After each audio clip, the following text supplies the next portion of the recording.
Big data və böyük verilənlər. Yəqin ki, bu termini az qala hər gün eşidirsiniz.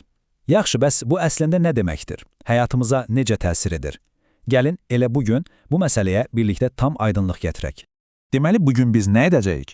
Əvvəlcə Big Data-nın nə olduğunu başa düşəcəyik, sonra onun o məşhur 5V modeli var ha, bax onu bir-bir araşdıracağıq, ardınca görəcəyik ki, bu qədər məlumat necə olur ki, dəyərə çevrilir, gündəlik həyatımızda harda qarşımıza çıxır və sonda da gələcəkdə bizi nələr gözlədiyinə baxacaq.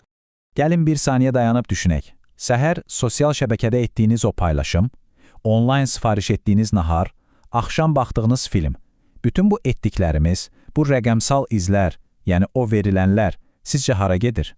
Yəqin ki, sadəcə yoxa çıxmır, elə deyilmi? Bax, məhz bu nöqtədə Big Data anlayışı dövriyyəyə girir.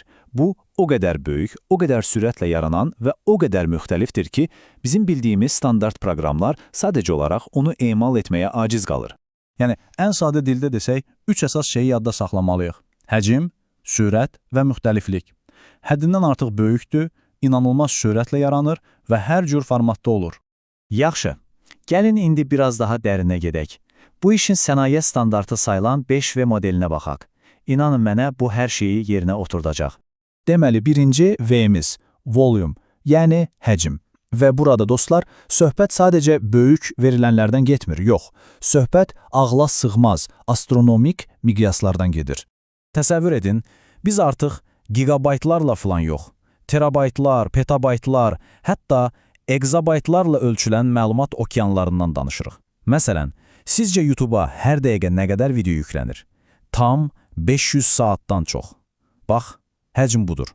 İndi keçək növbəti V-yə, velocity, yəni sürət. Bu, məlumatların hansı templə, hansı sürətlə yarandığını və axdığını göstərir. Yəni, bir yerdə dayanan statik məlumatdan söhbət getmir əsla. Verilənlər sanki heç dayanmayan bir çay kimi real vaxt rejimində çox sürətli bir axından gəlir. Məsələn, birja məlumatlarını bir düşünün, ya da dünyada hər saniyə baş verən o milyonlarla bank əməliyyatını. Bu məlumatlar yarandığı anda o saniyə emal olunmalıdır. Gözləmək olmur. Və gəldik çatdıq 3-cü V-yə, variety, yəni müxtəliflik. Bu nə deməkdir?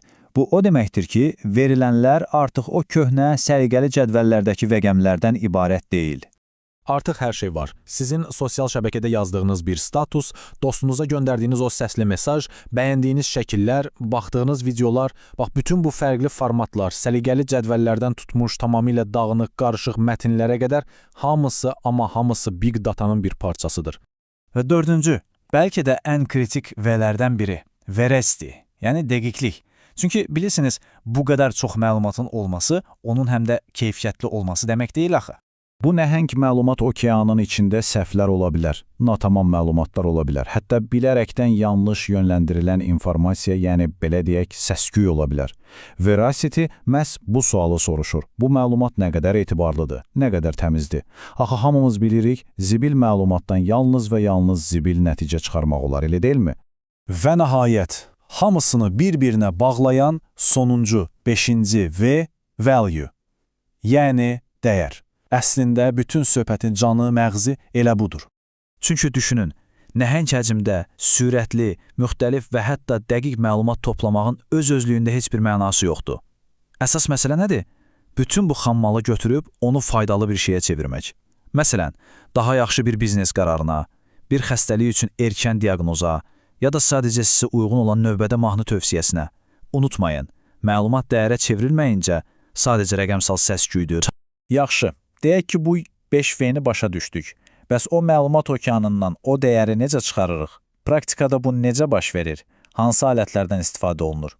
Baxın, bu işi görmək üçün xüsusi çox güclü texnologiyalar var. Onları iki əsas qrupa bölmək olar. Birincisi, bu fil kimi nəhəng və ağır verilənləri götürüb, onları etibarlı şəkildə saxlayır və hissə-hissə paylanmış şəkildə emal edir. İkincisi isə, bu ildırım kimi inanılmaz bir sürətlə məlumatları birbaşa yaddaşda emal edərək analiz prosesini qat-qat sürətləndirir. Yəni, biri gücə və etibarlılığa fokuslanır, digəri isə sürətə. Verilənlərdən dəyər yaratmaq əslində 4 mərhələli bir səyahətə bənzəyir. Birinci mərhələdə soruşuruq. Yaxşı, nə baş verdi? Bu sadəcə keçmişə baxmaqdır. İkinci mərhələdə daha dərinə gedirik. Bəs niyə baş verdi? Səbəb nə idi? 3-cü mərhələdə artıq gələcəyə boylanırıq. Nə baş verəcək, nə gözlənilir? Və nəhayət 4-cü, zirvə mərhələsində süni intellekt bizə yol göstərir. Bütün bunları bilərək nə etməliyik? Ən doğru addım hansıdır? Bax bu, məlumatın müdrikliyə çevrildiyi andır. Yaxşı, bütün bu texnik söhbətlər bir yana, bu 4 mərhələli səyahətin nəticələrini biz adi insanlar gündəlik həyatımızda harda görürük?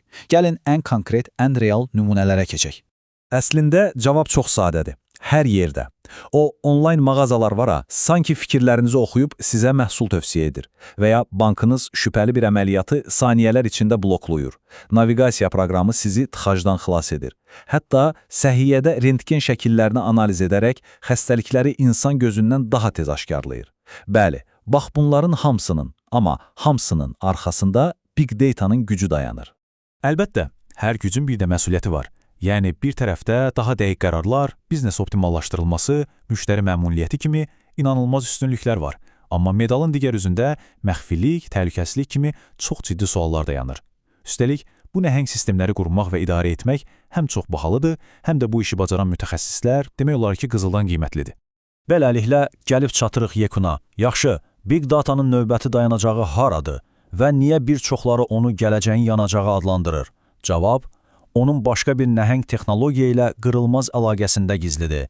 Söhbət təbii ki, süni intellektdən gedir. Bax, bu ikisi ayrılmaz bir tərəfdaşdır. Təsəvvür edin ki, süni intellekt çox güclü bir mühərrikdirsə, Big Data-da o mühərriki işə salan yanacaqdır. Süni intellekt məlumatdan öyrənir. Nə qədər çox, nə qədər keyfiyyətli verilənlə qidalanarsa, bir o qədər ağıllı, bir o qədər dəqiq olur.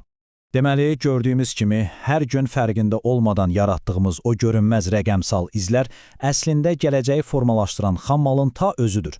Bütün bu danışdıqlarımızdan sonra isə ortada çox fundamental bir sual qalır. Bizim yaratdığımız bu verilənlər gələcəyi hansı istiqamətdə formalaşdıracaq və bu sadəcə texnologiyanın deyil, həm də bizim, yəni cəmiyyətin verəcəyi qərarlardan asılıdır.